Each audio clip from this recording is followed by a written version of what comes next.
Alright, welcome back to the Real Guy Garage. So we have a little project in the shop now. No, this one's not mine. It's a friend of mine, Aaron's car actually. And it's a 1976 Dodge Aspen. And it originally looks like it was sold in Texas, which it's got lots of evidence of coming up from there. It had AC and factory tinted windows and all that fun stuff that usually us Canadians didn't get in that point in time. Originally a 318 car. It's a pretty cool car. It's got an earlier A-body hood scoop on it, and it's got a go wing, and it's got a bumblebee stripe and the whole works on it, so it's pretty neat. Originally 318 car, now has a 340 in it. I believe it's a 1970 340 if I remember what Aaron told me correctly.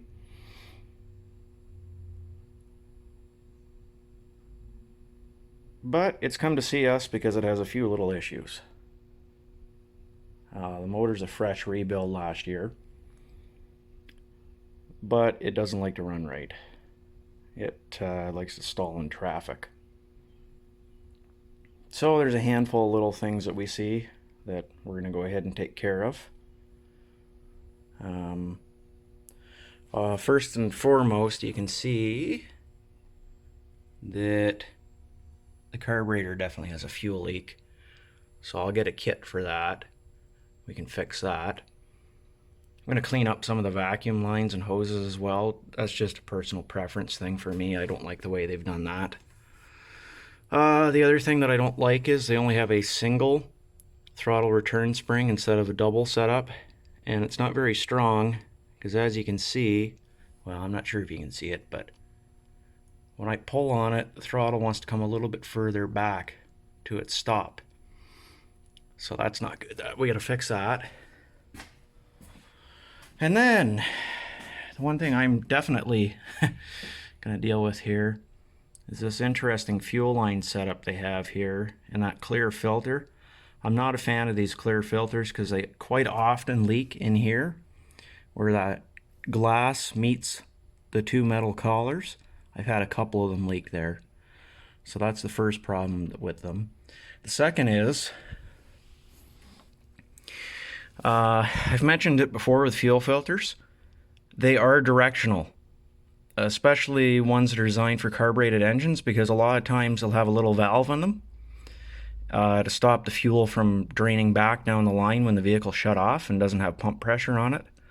Because, of course, with the mechanical pump on the sides of these motors, they don't have residual pressure.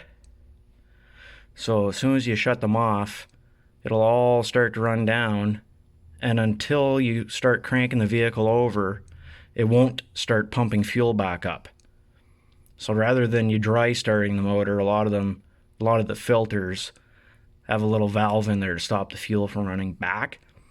The problem with that is, as you can see here, it says out on this end, and this end is coming up from our fuel pump. So this fuel filter's on backwards, which means when it's running, it's having to suck it past the valve.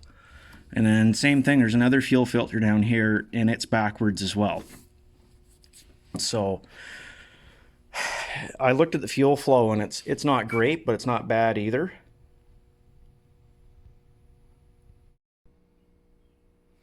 So we'll go ahead and we'll fix that stuff, and I think there might be a little coolant leak from the thermostat housing.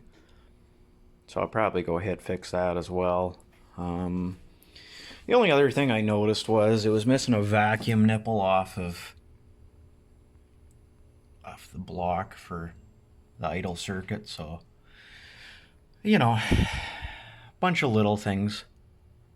And we'll get it to run good, and we'll get it all set up just right.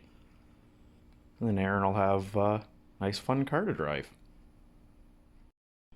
So we're back picking away at Aaron's car a little bit here. A few things that I wanted to have a look at, sort of assess a little bit.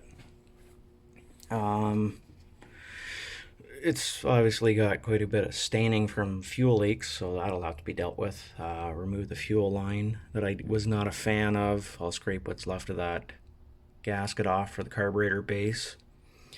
I'm going to have a look at the throttle kickdown linkage here, because they've gone ahead and they've cut and shortened, or in this case I believe they've lengthened the kickdown rod here.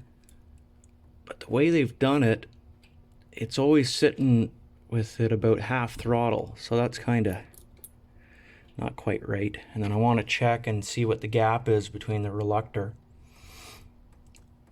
So I just want to check a few things and just be sure here.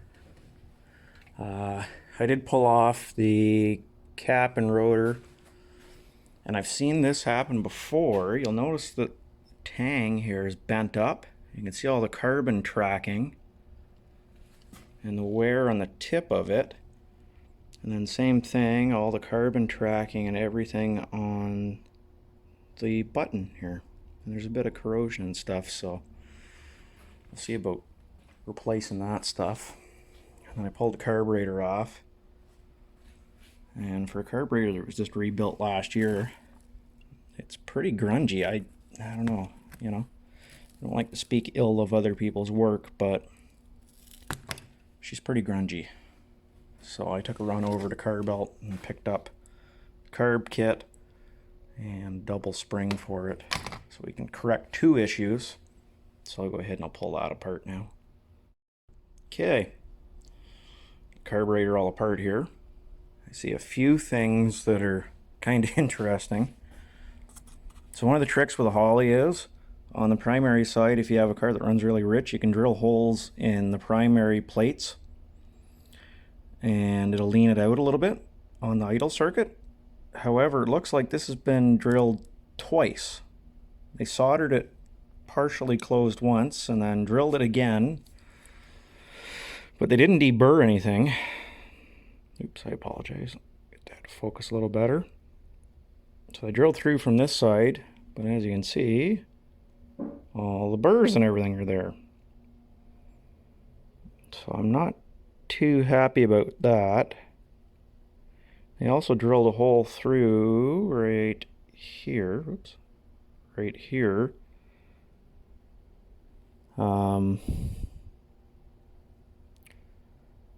Yeah, so I don't know what exactly they were trying for with that other hole.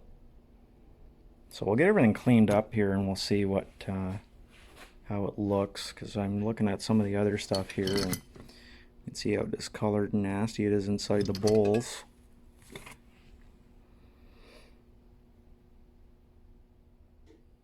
It's pretty dirty for something that was rebuilt last year.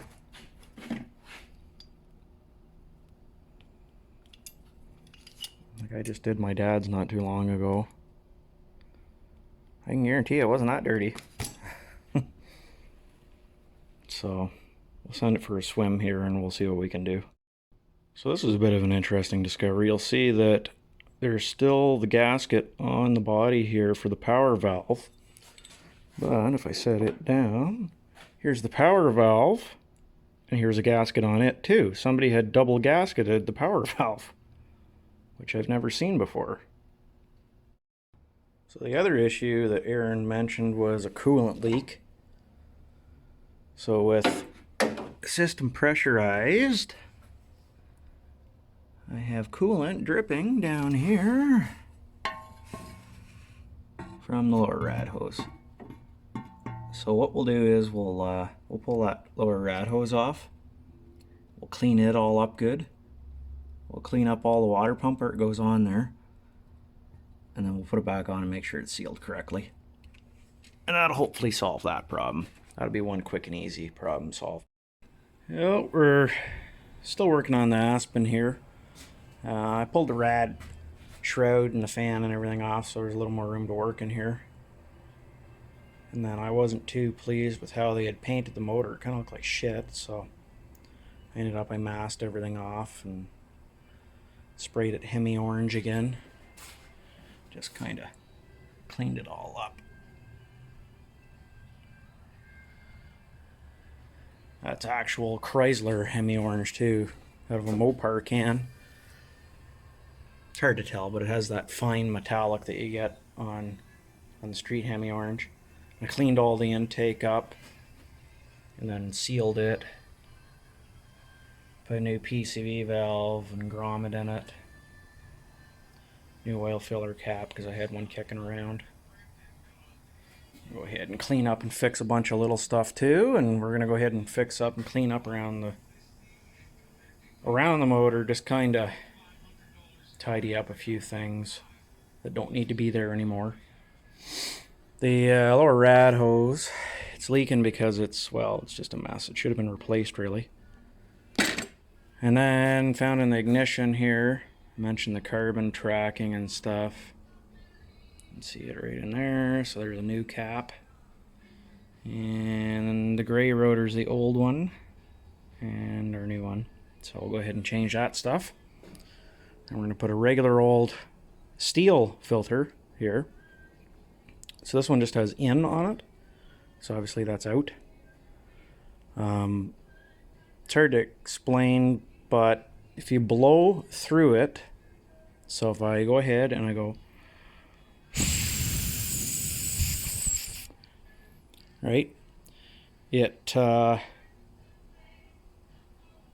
you'll actually feel the difference in flow. What I was talking about, the little check valve that's in there, it'll be a hell of a lot harder to blow in the out and have the air flow out the in than it will be in reverse. So we'll go ahead and we'll fix that. And of course I rebuilt all the carb and everything. It's nice and clean now. I just gotta finish farting around and put the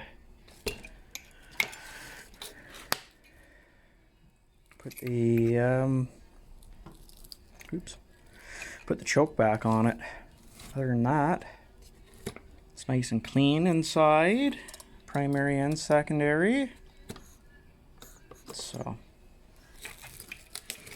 that's, I'm sure that will play a little nicer now.